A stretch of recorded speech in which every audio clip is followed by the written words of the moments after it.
I hit Ross. I said I needed a video. What you said? It's too easy. It's too easy. However we want to do it. Tomorrow yacht day. Tomorrow is yacht. Today is plane day. Jim Jones takes shots at 50 by partnering with Rick Ross. Clearly, Jim knows this will trigger 50 after what happened between 50 and Meech. This looks like Jim is trying to reignite things. Get in the comments. You heard? I did what I wanted to do. I seen the shit wasn't going right, so I started doing what Jim Jones needed to do for Jim Jones. Because the nigga that was supposed to be the Don wasn't taking care of the capo. 50, what you did, so we was having interior problems at Dipset. Nobody knew about this. Nobody knew that we was like not on the same page. Right. So when me and you were battling during our music thing, you got members of Dipset to come to your show. And I'm like, so I'm sitting there like, that was it's just kind of smoke. Because I wouldn't have thought about reaching out to Yayo or Lloyd Banks. I'm like, niggas going public with this? I'm like, yo. What was your thought process behind saying, yo, you know what? Songs. What was how did this work? How'd it go? In this exclusive interview, Jim dives deep into his past conflicts with both Mace and Cam. But before we get to the story of how 50 Cent set him up, let's unpack what Jim had to say in this candid conversation. Don't forget to check out the full interview, link below. I caught on before we was even famous.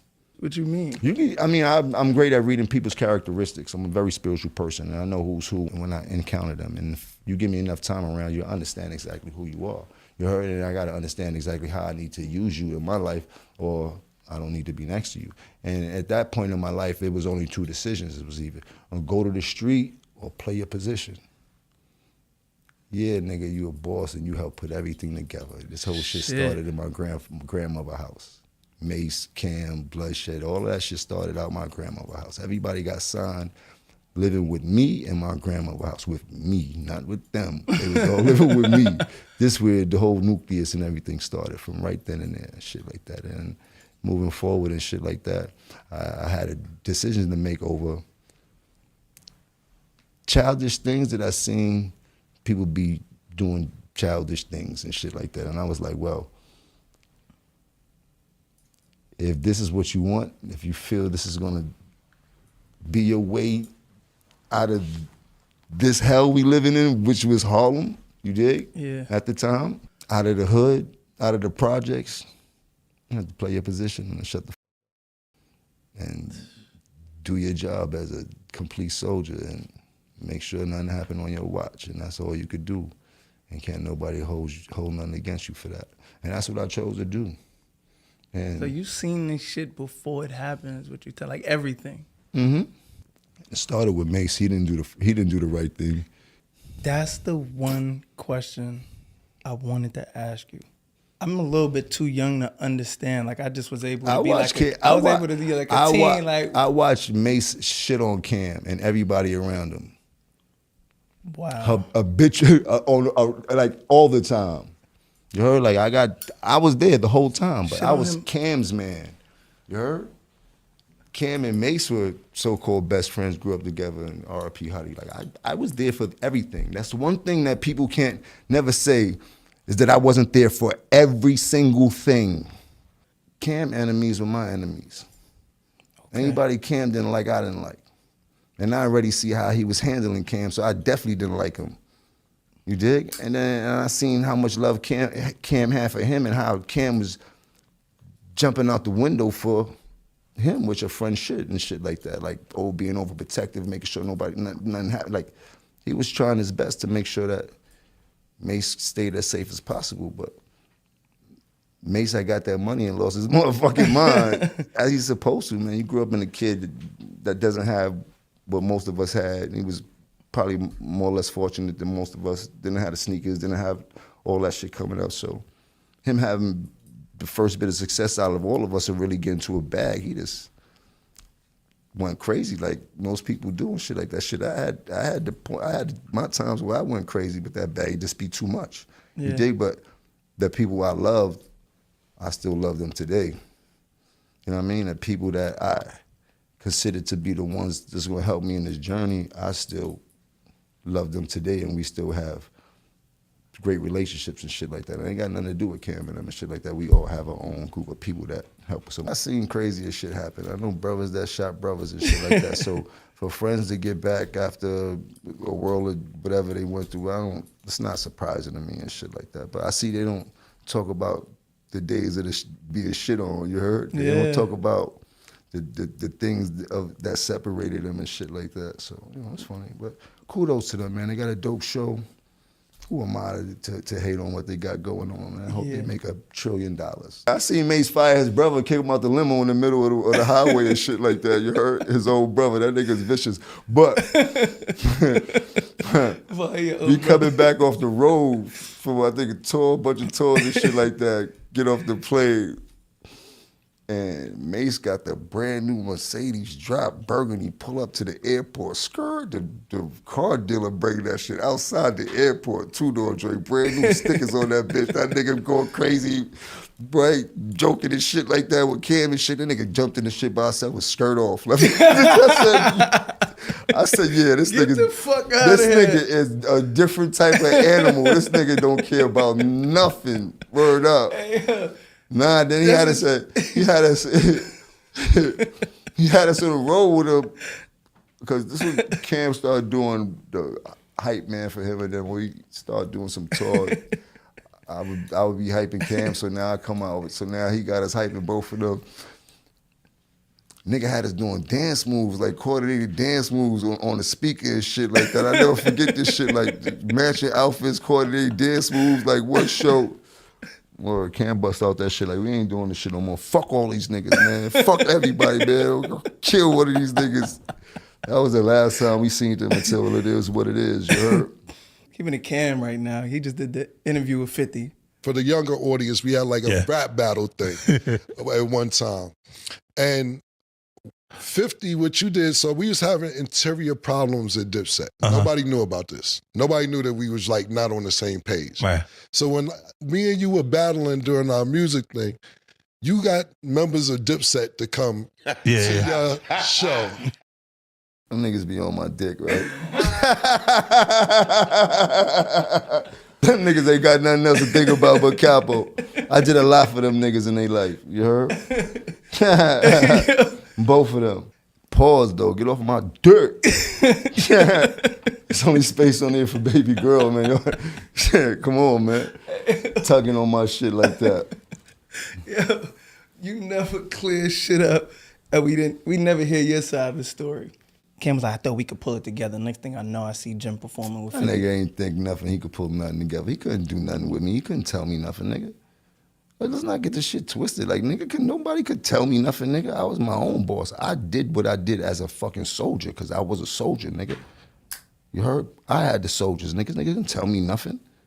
You heard? I did what I wanted to do. I seen the shit wasn't going right, so I started doing what Jim Jones needed to do for Jim Jones, because the nigga that was supposed to be the Don wasn't taking care of the capo. Started feeling like the Gotti movie, you heard? But what was the point where you realized I'm gonna have to do what the fuck I gotta do, because this shit. I mean, it was definitely the last straw.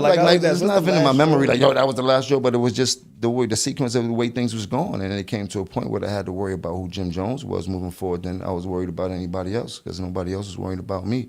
I got to a point where I became famous too. There was a point where all the famous people know me. Then after that, it was like, shit, I'm just as famous as all the famous people. Dipset and Cameron had problems. 50, what you did, so we was having interior problems at Dipset. Nobody knew about this. Nobody knew that we was like not on the same page. Right. So when me and you were battling during our music thing, you got members of Dipset to come to your show. And I'm like, so I'm sitting there like, that was like it's just kind of smoke. Cause I wouldn't have thought about reaching out to Yayo or Lloyd Banks. I'm like, niggas going public with this? I'm like, yo, what was your thought process behind saying, yo, you know what? Songs. What was how did this work? How did it go? That beef was one of the wildest moments in hip hop history. Put Cameron on the phone. And you know, put Cameron on the phone. Hang on. It wasn't just because both of them were determined never to take an L, but also because they were both top-tier trolls. So you can shut down diplomat projects? I'm not talking about diplomats. Cam, if you really want that, No, that's what I was asking. Can you do it? That's what I'm asking. What I'm saying, now I must repent. I effed up and went and got beef with 50 Cent. And you could tell at any given moment things could probably go from jokes to serious. Every clapback was chaos, and it felt like the whole world couldn't look away. The two have obviously worked past their differences. In this clip, the two sit down and talk about their past problems. 50, what you did, so we was having interior problems at Dipset. Nobody knew about this. Nobody knew that we was like not on the same page. Right. So when me and you were battling during our music thing, you got members of Dipset to come to your show. And I'm like, so I'm sitting there like, yeah, that was this is kind of smart, because I wouldn't have thought about reaching out to Yayo or Lloyd Banks. I'm like, niggas going public with this? I'm like, yo. What was your thought process behind saying, yo, you know what? Fuck the songs. How did this work? Let me say this, look. How'd it go? I was there. I'm in your horse and carriage video. I'm in the pool. What? You know what? You told me this. Your horse and carriage video. You told me this before. I was in the pool in the horse and carriage video. Wow, that's crazy. So if you look, like when everybody's there, right? Jimmy was not a rapper then. Right.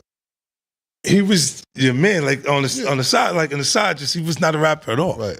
So when Ballin' took place, and I'm looking and I'm going, oh, he having a moment. That's the Lloyd Banks. It's Lloyd Banks thing.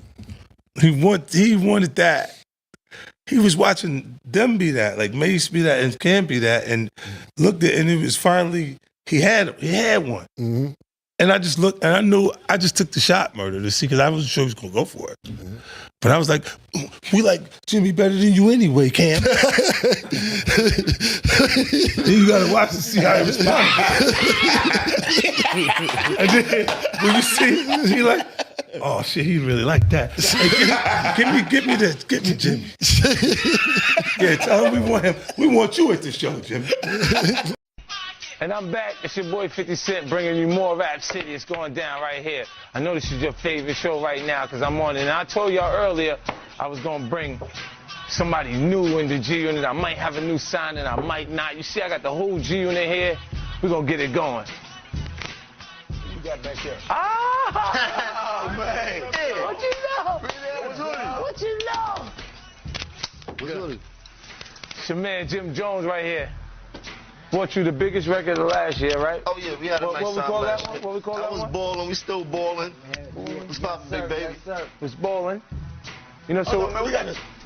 So why was you here? And we gotta do that one time. Tell me how to show you how you do it. You got to pass me the ball for me. That's how we gotta do that. Throw you the ball, baby. You know what I mean? I just came to show some support. You know, I respect Gina G-Unit is one of the few movements that I do respect in this game and things like that. You know me, I'm a hustler, so I'm always open for money and things like that. But that's what this is. This is the ultimate hustler version of Rap City right here. It's still diplomats though, baby. Yeah, let's talk about how like what you got going on. Oh, now you know I got a new deal pending. I don't want to break no hearts and shake the tables too much, but somebody to offer me a whole bunch of money that I can't refuse and things like that. Well, but, don't blow that till negotiations is done. I'm not going to blow that up too much, but I think it's pretty much done. You dig? But besides that, the album coming out, you'll look forward to that Bird Gang album, Dipset, G-Unit. Don't be scared. That's right. We brought you Jim Jones. We brought you Jim Jones, and be surprised because we got more surprises to come. More Rap City.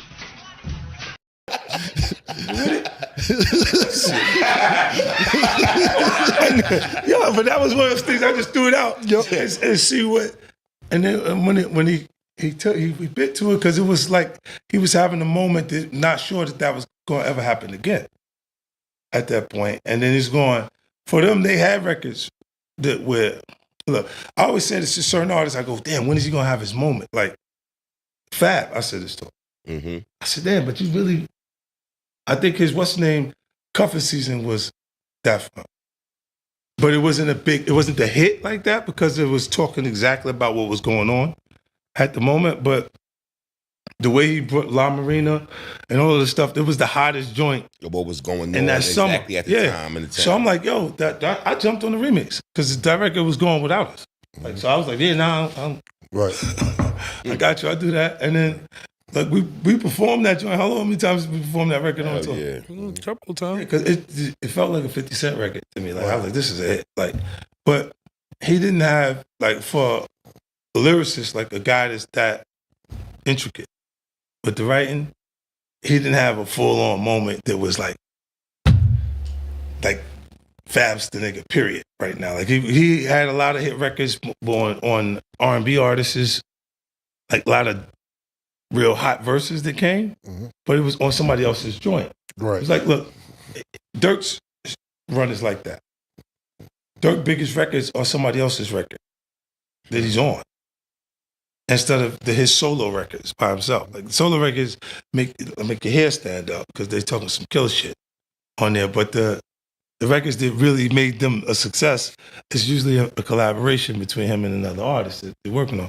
But I was looking, going, when are you gonna have that moment specifically? And I know Jimmy was looking at that like it was someone else at the top of our culture acknowledging. Right. Yeah. How you felt when Jim did that shit, Cam? So it's over. It's over. No, because this what happened. So, like, you know, Fifth had sent niggas to my office with black roses and a little coffin.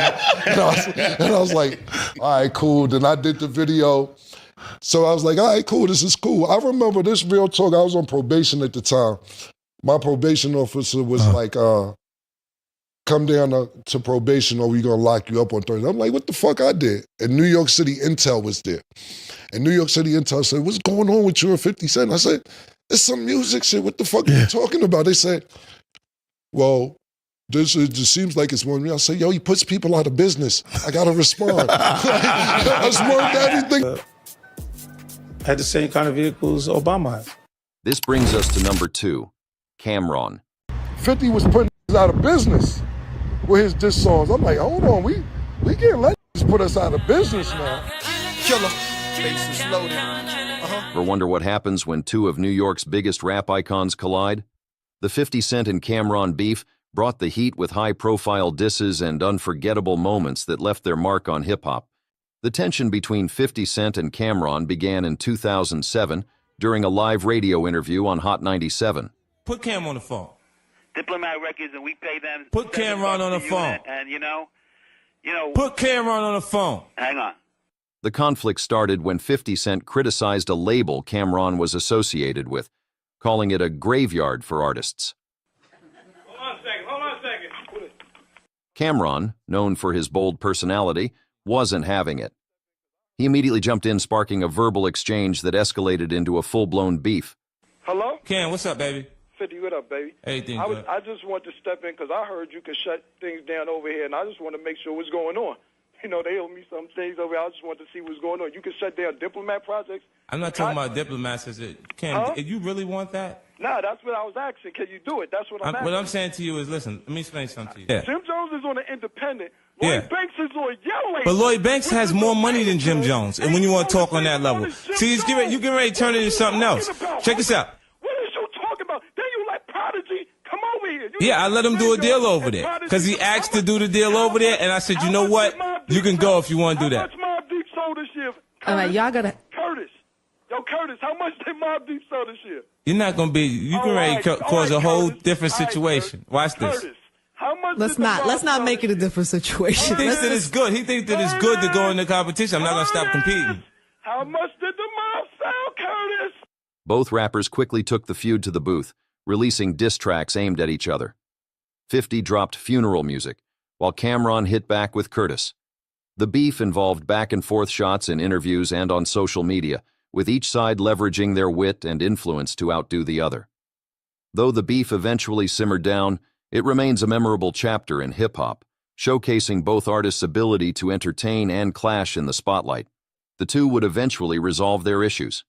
In this clip, Cam'ron shows respect to 50's legendary ability to troll and acknowledges that it was powerful enough to put artists out of business.